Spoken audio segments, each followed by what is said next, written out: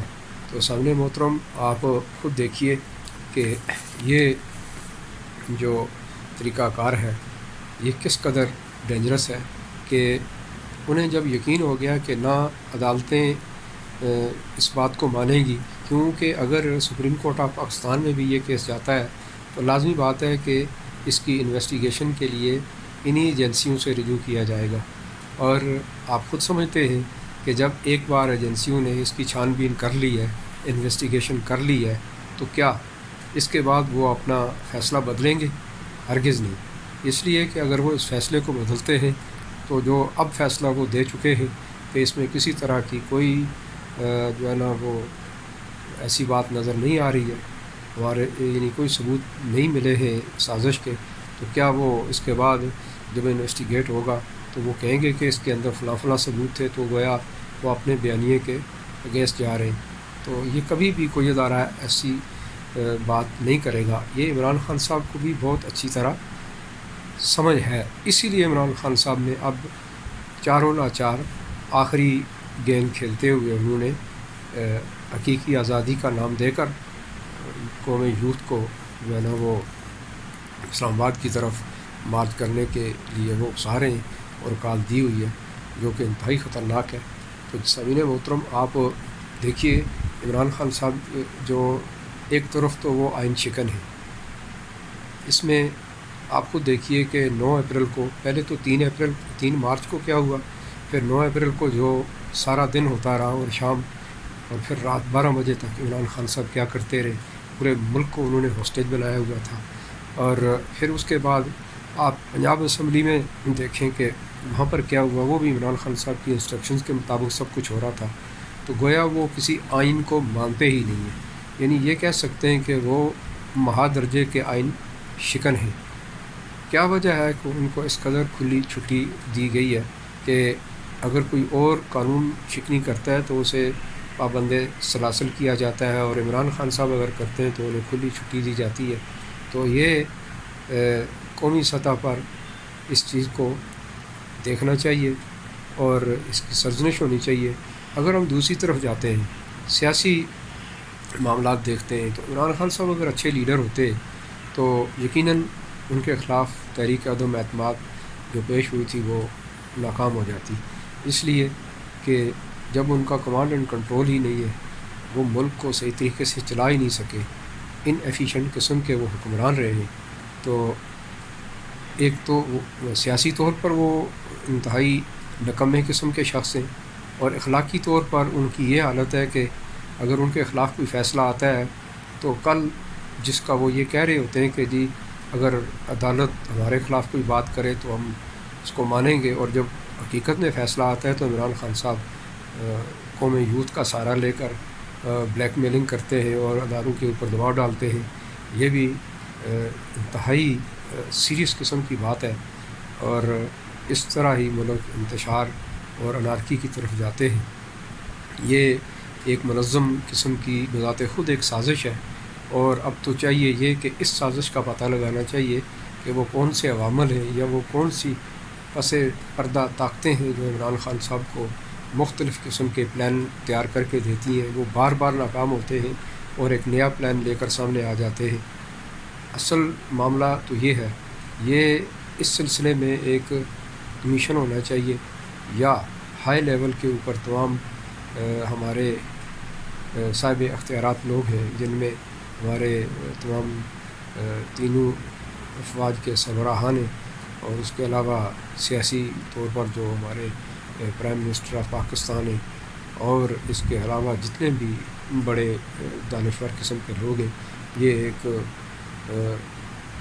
بہت بڑا ایک کمیشن بنانا چاہیے، اور مل بیٹھ کے اس کے اوپر سارے پوائنٹ مد نظر رکھ کر اور اس کے اوپر یہ فیصلہ کرنا چاہیے کہ ایسا کیوں ہوتا ہے کہ بار بار عمران خان صاحب 2014 سے لے کے آج تک جو کچھ کرتے آئے ہیں، اور اس کے پیچھے کوئی نہ کوئی ضرور ہوتا ہے، اور کبھی کوئی سازش نکل آتی ہے۔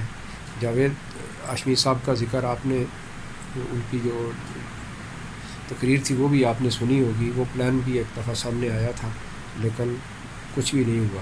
سامعین محترم، پھر اگر ہم دیکھیں اخلاقی قدریں ان کی اس قدر وہ پستہ ہیں کہ آپ تصور بھی نہیں کر سکتے کہ توشہ خانہ جو ایک قومی لیول کا ایک ادارہ ہے، اس میں جو ہے نا وہ گفٹ جو آتے ہیں وہاں رکھے جاتے ہیں، اور ان گفٹ کو بھی ان کے اوپر بھی عمران خان صاحب نے ہاتھ صاف کیے ہیں۔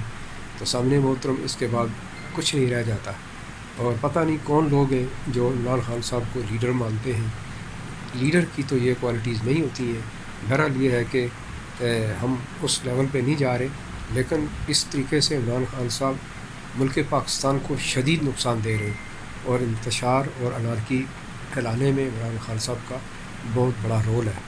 اس وقت ملک اگر ترقی نہیں کر رہا، جو پچھلے 4 سال سے نہیں کر رہا تھا، تو عمران خان صاحب ذمہ دار تھے۔ اس سے پہلے بھی انہوں نے جو سابقہ حکومت تھی اس کو کام کرنے نہیں دیا، پروٹیسٹ ہی کرتے رہے، اور اب جب ان کی نالائکی کے اوپر ان کی حکومت کو برطرف کر دیا گیا ہے اور نئی حکومت آئی ہے، وہ بھی عارضی سیٹ اپ ہے، اسے بھی وہ ایکسیپٹ نہیں کر رہے، تو اس کا مطلب یہ ہوا کہ یہ کہیں اصل میں بیرونی سازش یہی ہے۔ اس کا کھوج لگانا چاہیے، یہ ملک کی مفاد کے لیے بہت بہترین ہے، اور ایسا کرنا لازم ہے۔ اسی کے ساتھ ہی سامعین محترم اجازت دیجیے، اللہ حافظ۔